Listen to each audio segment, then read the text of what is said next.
Maqaa Abbaa, kan Ilmaa, kan Hafuura Qulqulluu, Waaqa tokkoo. Ameen.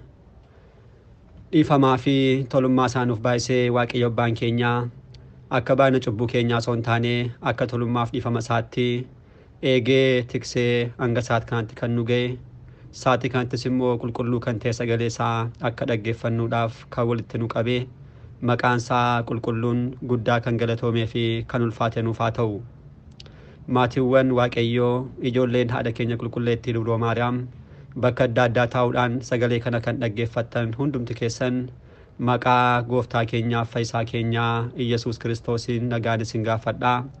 Akka isaatii bakka jirtaniitti akkam bultanii, akkam ooltanii, akkam galgaleessanii. Ameen. Galateeffamuun amala uumaa keenyaa fayyisaa keenyaa Iyyasuus Kiristoos kan ta'e maqaan isaa baddaa samii irratti afaan qulqulloota ergamoota isaatiin afaan qulqulloota abbootii keenyaaf harmoolii keenyaadhaan kan galateeffamu, nu birattis guddaa kan galatoomee fi kan ulfaate nuuf haa ta'u. Deessuu gooftaa keenyaa, haadhan dhuma keenyaa, waa'ee cubbuu keenyaadhaaf mirgalma ishee dhaabbattee kan nuuf kadhattu giiftii keenya qulqulleettii Dubroo Maariyaam, akkasumas qorumsoota diiyaabiloos addunyaa marsanii jiran hundumaarraa kan nu eegan qulqulloota ergamoota Waaqayyoo kadhannaa isaaniidhaan, qabsuura isaaniidhaan uumaa isaanii kan gammachiisan, Waaqayyoos kan isaan kabajee qulqulloota abbootii keenyaaf harmoolii keenya hunduma isaaniidhaaf akka kennaa isaaniitti galannii fi ulfinni guddaan isaaniif haa ta'u. Egaan maatiiwwan Waaqayyoo barumsa keenyaa koorsii dubbii haadha keenya qulqulleettii Dubroo Maariyaam itti fufna. Egaan akkuma yaadattan barumsa kanaan barachaa kan jirru boqonnaa afureffaadha. Fakkeenyota haadha keenya Dubroo Maariyaamiif fakkeeffamanii fi akkasumas raajiiwwan isheedhaaf dubbataman kan jedhuun kutaawwan lama yeroo darbe baranneerra. Kutaa jalqabaa irratti fakkeenyi maaliif akka barbaachise akkasumas Dubroo haadha keenya haala kamiin abboonni akka fakkeessan ture kan ilaalle. Kutaa lammaffaa irratti immoo fakkeenyota bara abbootii keessaa kan jedhu kan jalqabaa kana asirratti kan agarru kana eegalleetu jechuudha adda kan kunne. Egaan fakkeenyota bara abbootii keessaa jennee kan eegalle achi jalaatu fakkeenyota muraasa arfan tokko ture yeroo darbe kan baranne. Abboonni keenya Dubroo Maariyaamiidhaan qotisa guyyaa facaasaatti yookiin qotisa guyyaa kibxataatti fakkeessaniiru. Akkasumas bidiruunoo itti fakkeessaniiru. Dunkaana Abrahaamittis fakkeessaniiru. Gara laafummaa Aabelittis fakkeessaniiru. Innaa isaan kana ture jechuudha. Qabxiiwwan kana arfan ture kan ilaalle. Isa kana dudduuba deebitanis argachuu dandeessu. Guyyaa har'aa isuma itti fufuudhaan warreen hafanii kan barannudha kan ta'u. Waaqayyo Abbaan keenya akkuma yeroowwan darbanii har'as nu barsiisuun fedhaa fi eeyyama isaa nuuf haa ta'u. Egaan Dubroo Maariyaam abboonni keenya dursanii akkuma baranne yaa Dubroo maalitti fakkeessinaa jechuudhaan akkuma isheef dubbatan dhuguma Dubroo Maariyaamii fakkeenya kan hin qabne akka isheen taate. Garuu fakkeenyonni kun immoo waa'ee dubbii haadha keenyaa karaa ishee kan raawwatame haala salphaadhaan akka hubannuudhaaf abboonni keenya fakkeessaniiru jenneerra. Arfan darban ilaalleerra har'a immoo shaneffaarraa kaanaa jechuudha. Kan shaneffaatti kan agarru Riiqaa Yaaqoobidha. Riiqaa Yaaqoob qulqullichi abbaan Hiriyaaqos maal jedheedha galatoo sirna qulqulleessaa Dubroo irratti Riiqaa Yaaqoob sidhaa jechuudhaan yeroo darbe akkuma caqasne Dubroo Maariyaam haala kanaatiin galateeffateera jechuudha. Riiqaa Yaaqoob masilaal yeroo jennu maal jechuu keenyadha. Yaaqoob gorsaa abbaasaa yookiin eebba abbaasaa fudhatee gara biyya Sooriyaa yookiin immoo biyya eessuma isaa kan ture gara Laabaatti yeroo deemu karaatti laftitti dhiyee ture. Innaa lafti yerootti dhiyu halkanuma sana bakka tokko buleera. Karaan isaa sun Finoota Loozaadha. Loozaa jechuun Sooriyaadha. Yeroo sanaan Loozaa jedhamaa kan ture naannoo Laabaan jiraatudha. Finoota jechuun immoo daandii jechuudha. Innaa daandii gara Loozaatti geessu Finoota Loozaa irratti buleera. Bakki ishee Beetel jechuudhaan moggaaseera. Halkan sanatti dhakaa Yaaqoob abjuu guddaa kan arge. Abjuu akkamii arge? yaabbannoo yookiin riqaa yookiin immoo afaan Amaariffaan masiraal kan jennu lafaa kaasee hanga samiitti kan jiru achirra immoo gubbaa isaarra mootiin taa'ee kan jiru lafaatii gara olitti immoo ergamoonni bu'anii osoo isaan ba'aniitu abjuu kana argeera jechuudha. Egaan abjuu kanadha abboonni keenya haadha keenya dubroodhaaf kan isaan fakkeessan akkamitti yeroo jennu yaabbannoon sun yookiin riqichi yookiin immoo masilaalichi fakkeenya haadha keenya dubrooti.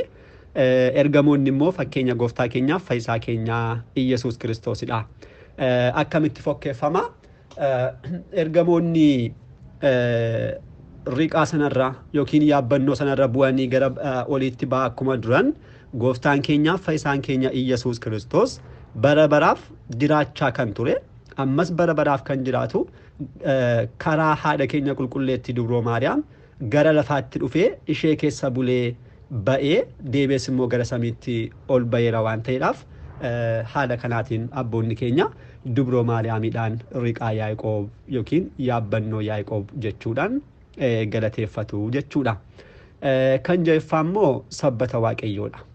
Seera uumamaa boqonnaa 9 lakkoofsa 1 kaasnee sabbata waaqayyoo ni arganna. Qeesta dammenaa kan jennudha afaan Amaariffaadhaan. Qeesta dammenaa maalidha? Bara bishaan badisaadhaan addunyaan badde yeroo darbe akkuma kaasne jechuudha. Bishaan suni addunyaarraa erga badee booda Nohi erga achi keessaa doonii keessaa erga bahee booda maal taasiseera? Waaqayyoodhaaf aarsaa dhiyeesseera. Kana booda waaqayyoo aarsaa Nohi fudhatee maal taasise? Waadaa galeef. Waadaa akkamii? Sanyii kee bishaan badisaadhaan lammaffaa addunyaa hin balleessu kan jedhu ture. Egaan bishaan badisaa booda namni addunyaarra jiru hundumtu sanyii eenyudha? Sanyii Nohidha. Nohi qofatu hafe jechuudha. Nohiif ijoollee isaa waan ta'aniidhaaf sanyii isaadha jechuudha. Haala kanaatiin waadaa kana isaaf galeetu waadaan kun immoo kan ittiin mul'atu mallattoon isaa maalidha? Qeesta dammenaa yookiin immoo sabbata waaqayyoodha jechuudhaan guyyaarraa yeroo bokkaan xiqqoon ishee roobdu samiirratti kan agarru jechuudha. Egaan abboonni keenya sabbata waaqayyoo kana haadha keenya dubroo Maariyaamiif fakkeessaniiru. Haala kamiitiin yeroo jennu waaqayyoo waadaa Nohiif galeef sabbata waaqayyoo mallattoo taasisee akkuma agarsiise Addaamiif immoo waadaa galeedhaaf maal taasise? Dubroo Maariyaamidhaan mallattoo taasisee wanta nuuf argamsiisenidha. Waaqayyoo addunyaa fayyisuudhaaf maal taasiseera? Dubroo Maariyaam mallattoo taasisee sababa taasisee fayyina kana raawwateera jechuudha. Waadaa dursee Addaamiif gale sana immoo karaa inni agarsiise karaa dubroo wanta agarsiiseedhaaf abboonni haala kanaatiin dubroo Maariyaamidhaan sabbata waaqayyoo jechuudhaan ishee waamu jechuudha. Kan itti aanu immoo torbaffaatti kan ilaallu muka saabeqidha. Muka saabeq seera uumamaa boqonnaa 22 lakkoofsa 9 kaasnee amma 13 ni arganna. Mukti saabeq maalidha? Seenaa isaa gabaaminaan kaasuudhaaf waaqayyoo Abrahaamiin maal jedhee ture? Mucaa kee aarsaa naaf taasisi. Eenyu? Yisihaaqiin jechuudha.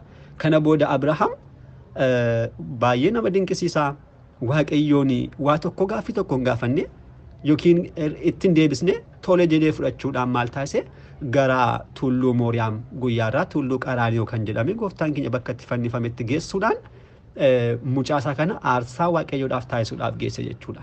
Kana booda ni gaggabaabsina bakka barbaannu qofa dhakaasaa kan jirru mucaasaa gadi galagalchee qaluudhaaf yeroo inni jedhu Abrahaam mucaa kee aarsaa akkati naaf taasise argeera. Mucaa kee irratti waa tokko raawwatiin gaafa jedhu Abrahaam dudduuba gaafa ofirra mul'atu maal arge? Hoolaa tokko arge. Hoolaan kun immoo muka saabeq kanatti hidhamuudhaan dhaabbachaa ture jechuudha. Kana booda Abrahaam bakka mucaasaa hoolaa kana waaqayyoo aarsaa taasisuudhaan maal taasiseera? Deebi'ee galeera jechuudha. Egaan mukitti hoolaan itti hidhamtee dhaabatte kanadha abboonni keenya dubroo Maariyaamiidhaaf fakkeenya kan taasisan jechuudha. Akkamitti yeroo jennu hoolichi gooftaa keenyaaf fayyisaa keenya Iyyasuus Kiristoos hoolaa ilma waaqayyoo kunoo ilma hoolaa addunyaa hundumaa kan fayyisu hoolicha waaqayyoo kan jedhame Kiristoosidha. Mukittiin immoo dubroo Maariyaamiidha. Haala kamiitiin gooftaan keenyaaf fayyisaan keenya Iyyasuus Kiristoos addunyaa kana fayyisuudhaaf irraa argame dubroo irraa argame fakkeenya gooftaa keenyaa kan ta'e kun guyyaa yeroo Abrahaam sana aarsaa kan ta'e ilma waaqayyoodha. Inni kun fakkeenyaan dursee kan dubbatamedha. Dubbii waa'ee iccita foonummaa irratti baranneera yeroo baranne inni kun fakkeenya ilma waaqayyooti. Guyyaa har'aas immoo fayyina addunyaa kan laate aarsaasa dhugaa aarsaasa bara baraa ta'uudhaan addunyaa hundumaadhaaf bilisa kan baase eenyudha? Gooftaa keenyaaf fayyisaa keenya Iyyasuus Kiristoosidha. Inni immoo kan argame irraadha dubroo irraadha jechuudha. Kanaaf hoolichi mukitti irratti hidhamee akkuma argame gooftaan keenyas dubroo irraa waan argameef dubroo Maariyaamiidhaan hidda isaa beek jedhaniitu galateeffataniiru jechuudha. Kan itti aanu immoo icciitii Yaaqoobidha. Icciitii Yaaqoob seera uumamaa boqonnaa 29 lakkoofsa tokko kaasnee hanga 11tti yommuu dubbisnu ni arganna. Inni kun maalidha? Jalqaba kan kaasne Yaaqoob gara biyya Laabaa yeroo deemutti jenneerra mitire. Laabaa jechuun eessuma isaadha. Abbaa Raahel, abbaa Liyaa jechuudha. Laabaan eessuma eenyu? Eessuma Yaaqoob obboleessa Ribqaa jechuudha. Ribqaan immoo haadha Yaaqoobidha. Yaaqoob haati isaa Ribqaan gara obboleessa koo deemettetti waan ta'eedhaaf ni deeme jechuudha. Abjuu sanas erga argee booda ka'eetu yeroowwan muraasaa boodeessa galeera. Sooriyaa galeera jechuudha. Sooriyaa yeroo biyya Laabaa deemeera jechuudha. Yeroo deemu kana jalqaba biyya sana seenee kan argedha. Asitti kan ilaalaa jirru jechuudha. Yeroo deemee Sooriyaa yookiin bakka Laabaan jiraatu yeroo ga'utti jalqaba osoo mana Laabaan deemin bakka biyya galee osoo mana seeniin kan inni argedha. Maal argee? Boolla bishaanii.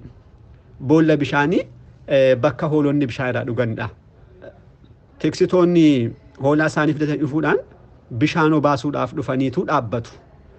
Bishaan boollaa sun immoo dhagaa guddaadhaan kan cufamedha. Dhagaan sun irraa ka'eetudha hoolonni bishaan kan dhugan. Kana booda tiksitoonni kun bishaan kanarraatu dhagaa kana kaasuu hin dandeenye. Wanta dadhabaniidhaaf hoolaan isaanis bishaan hin dhunnee dhaabbachaa turan jechuudha. Yaaqoobis bishaan bira ga'eera. Yaaqoobis calliseetuma isaan ilaalaa ture. Kana booda yeroo murtaa'e booda eenyuti dhufa? Raahel ni dhufti. Raahel akkuma isheen dhufteenidha. Yaaqoob ka'ee maal taasise? Bishaan kanarraatu qofaasaa tiksitoonni baay'een dhagaa kana kaasuu kan hin dandeenye qofaasaa maal taasise? Dhagaa kana bishaan irraa kaasuudhaan Raahelis akkasumas tiksitoonni warreen biroos hoolaa isaanii akka isaan bishaan obaafataniif taasiseera jechuudha. Egaan kana icciitii kanadha. Fakkeenya foonummaa nama ta'uu gooftaa keenyaa akkasuma gooftaa keenyaa dabalatee immoo haadha keenya dubroodhaaf abboonni hiikaniiru jechuudha. Akkamitti hiikanii? Raahel fakkeenya dubroo Maariyaam, Yaaqoob fakkeenya gooftaa keenya Iyyasuus Kiristoos, tiksitoonni fakkeenya raajotaa, bishaan immoo fakkeenya bishaan jireenyaa, dhagaan immoo fakkeenya abaarsa Addaamii Hewaanidha. Akkamitti yommuu jennee yeroo ilaallu tiksitoonni bishaan sanarraatu dhagaa sana kaasanii hoolaa isaanii bishaan obaafachuu akkuma hin dandeenye tiksitoota kanneen jedhaman raajonni baay'een jechuudha. Kakuu moofaa keessanii beektu waggoota 5,500 keessatti raajonni lakkoofsa hin qabne turaniiru. Raajonni kun abaarsa Addaamiif Hewaan dhagaa jechuudha. Abaarsa Addaamiif Hewaan kana dhala namaa kanarraatu kaasaniitu bishaan jireenyaa dhala namaadhaaf argamsiisuu hin dandeenye. Kana booda maal ta'e? Raahel ni dhufte. Raahel akkuma dhuftee Yaaqoob dhagaa kana kaasuun isaa immoo maalidha? Raahelitti kan fakkeeffamte dubroon Maariyaam akkuma isheen dhufteen gooftaan keenya karaa ishee argame raajonni hundumtuu kaasuu kan hin dandeenye abaarsa Addaamiif abaarsa Hewaan dhagaa kan jedhame jechuudha. Qofaasaa waaqummaa aangoo waaqummaa isaatiin namummaa isaa hojjetan jechuudha. Diiyaabiloos immoo abaarsa kana dhiiga isaa fannoo irratti dhangalaasuudhaan dhala namaa hundumaarraa kaaseera jechuudha. Kanaaf haala kanaatiin abboonni keenya dubroo Maariyaamiidhaaf akkasumas gooftaa keenyaaf hiikaniiru jechuudha. Kan salgaffaadhaaf kan dhumaa gugee ishee garraamiidha. Qulqullichi Efreem galatoosaa kan guyyaa roobii irratti maal jedheera? Yaa gugee ishee garraamii yookiin yaa gugee ishee gaarii maqaa kee dhalootaan galootaatti ni waamna jechuudhaan ishee galateeffateera. Gugee ishee garraamii jennee dubroo Maariyaamidhaaf yeroo hiiknu gugeen ishee garraamii kun ishee kamidha jennee yommuu ilaallu bara bishaan badisaa bara Nohi kan ta'edha kuni. Egaan yeroo darbe akkuma ilaalle bishaan badisaa guyyaa 40 lafarraa samiirraas akka inni dhufe ilaalleerra. Bishaan kun yeroo inni qooree booda garuu bishaan kun lafarraati gonkuma akka inni badeeru akka ilaalaniidhaaf Nohi maal taasise guyyaa 40 booda ergee tureera kana. Eenyuun ergee? Qoroo ergeera. Qoroon garuu abbaa garaa waan tureedhaaf faayidaa mataa isaa argateetu achumaan hin deebine. Nohi kana booda deebisee maal taasise gugeetiin ergee. Gugittiinis immoo maal goote mukarra buqachuudhaan muka meexxii egaan meexxiin bishaan gadi galee waan tureedhaaf mukaa gadi ta'eera waan ta'eedhaaf meexxiin mul'ateera mukti mul'ateera kan jedhu baala meexxii yookiin muka meexxii kutteetu dhufte jechuudha. Yeroo kana Nohi maatiin isaa baay'ee gammadan. Maaliif bishaanii lafarraatu qooreera kan jedhu jechuudha. Bishaan kun kan taasifame guyyaa 40 booda jechuu keenya osoo hin taane bishaan guyyaa 40 roobee bishaan kun kan qoore garuu ji'oota 7 boodadha. Innaa yeroo isheen dhuftu egaan bishaan qooreeraa kan jedhu gammachuu akkasiidhaan ni gammadan jechuudha Nohiif maatiin isaa. Egaan kun akkamitti kama kan jedhuudhaa fi gugeen fakkeenya dubroo Maariyaam, mukti meexxii fakkeenya gooftaa keenyaaf fayyisaa keenya Iyyasuus Kiristoos, Nohiif maatiin isaa fakkeenya sanyii Addaam, bishaan badisaa immoo fakkeenya cubbuuti. Gugittiin muka meexxii kana fiddee dhufuudhaan saboota kan akkuma gammachiiste dubroon Maariyaamis immoo addunyaa hundumaarraatu abaarsa kan kaasu nyaata jireenyaaf dhugaatii jireenyaa kan ta'e gooftaa keenyaaf fayyisaa keenya Yesuus Kiristoos nuuf fiduudhaan bishaan badisaa fakkeenya cubbuu kan fakkeenya bishaan badisaa kan jedhame cubbuun addunyaa hundumtuu cubbuun duraa sun akka hafe nu gammachiiste jechuudha. Haala kanaatiin abboonni dubroo Maariyaamidhaan maal jedhu gugee ishee garraamii maqaa kee dhaloota hanga dhalootaatti ni waamnaa jechuudhaan galateeffataniiru. Egaan isaan kun fakkeenyonni salgan kun fakkeenyota abboonni keenya haadha keenya dubroodhaaf kan isaan fakkeessan bara abbootii keessa wantoota raawwataman keessaadha. Kan itti aanu immoo bara oriitii keessa kanneen raawwataman keessaas abboonni keenya baay'ee dubroodhaaf fakkeessaniiru. Inni kun kutaa itti aanutti qabannee dhiyaanna. Har'aaf asuma irratti nu haa ga'u. Abbaa sagalichaa kan ta'e Waaqayyo abbaa keenyaaf galannii fi ulfinni guddaan isaaf haa ta'u. Eebbi gargaarsi kadhannaan haadha keenya dubroo Maariyaam hunduma keenya wajjiraan haa ta'u. Kutaa itti aanuun hanga deebinutti nagaa Waaqayyootiin turtii gaarii galanni Waaqayyoof.